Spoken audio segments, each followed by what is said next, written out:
시청자 여러분 안녕하십니까? VOA 모닝뉴스 시작합니다. 미국 정부가 북한인 언제든 7차 핵실험을 감행할 준비가 돼 있는 상태라고 재확인했습니다. 북한의 7차 핵실험이 국제 안보를 심각히 위협한다면서 핵 위협 중단을 촉구했습니다. 조상진 기자가 보도합니다.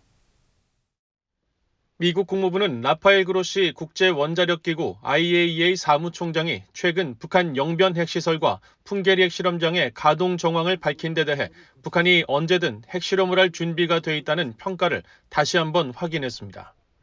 국무부 대변인은 5일 VOA의 관련 질문에 미국은 북한이 풍계리 핵실험장에서 7차 핵실험을 할 준비를 해왔으며 정치적 결정만 기다리고 있다고 평가한다고 답했습니다.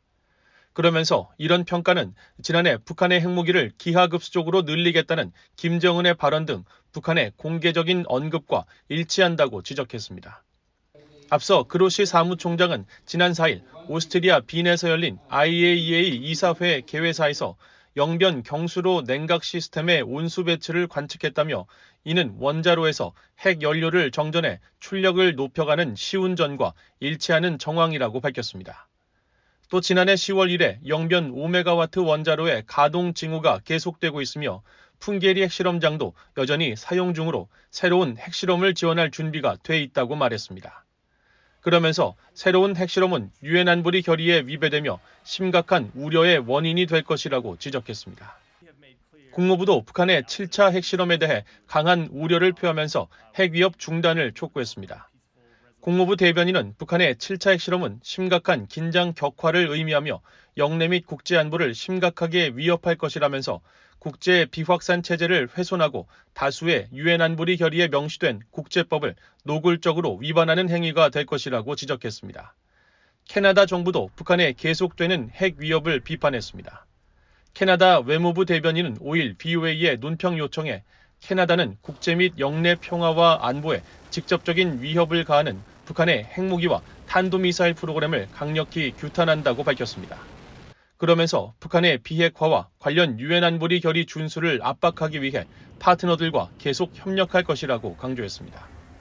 국제 핵 전문가들은 북한의 핵 관련 시설 지속 가동 정황에 우려를 나타내면서 경수로가 완전 가동에 들어가면 핵무기용 플루토늄을 많이 생산할 수 있게 될 것이라고 밝혀왔습니다. Our estimate is that it could produce about 20 kilograms of weapon-grade plutonium a year.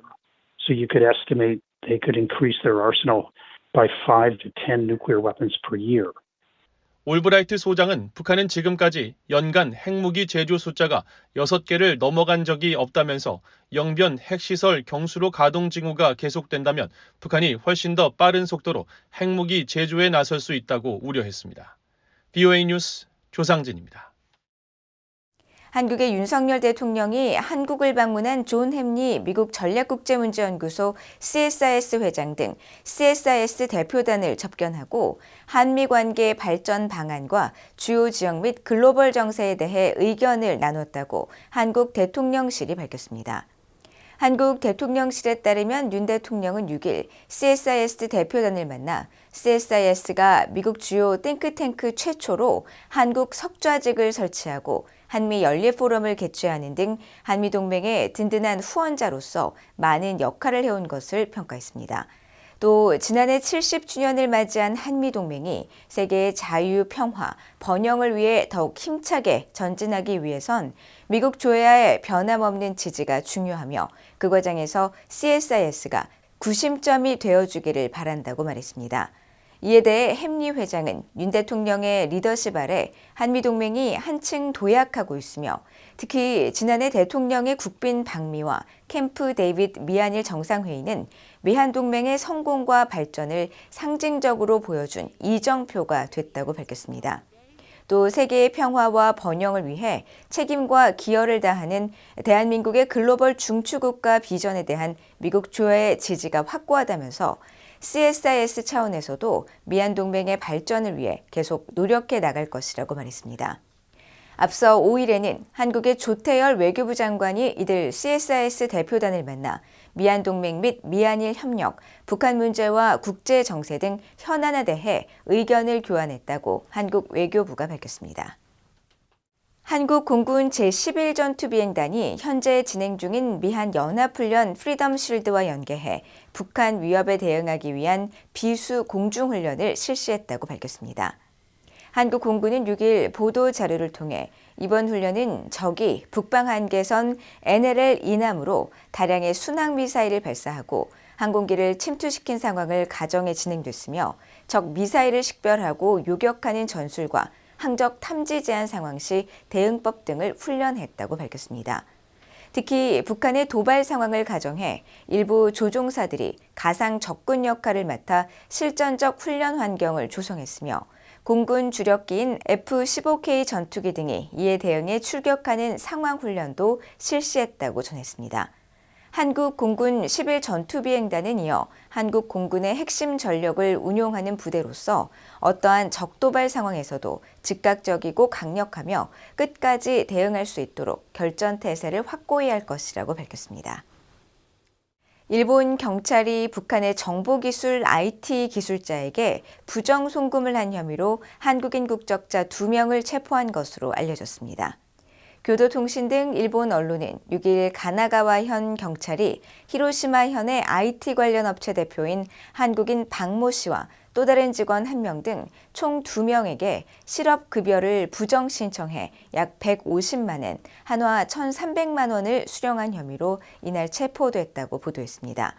보도에 따르면 일본 경찰은 특히 이들이 해외 거주 북한 IT 기술자에게 업무를 의뢰하고 대가를 지불하는 과정에서 부정 수령한 실업급여를 전달했을 가능성이 있는 것으로 보고 수사를 확대하고 있는 것으로 알려졌습니다.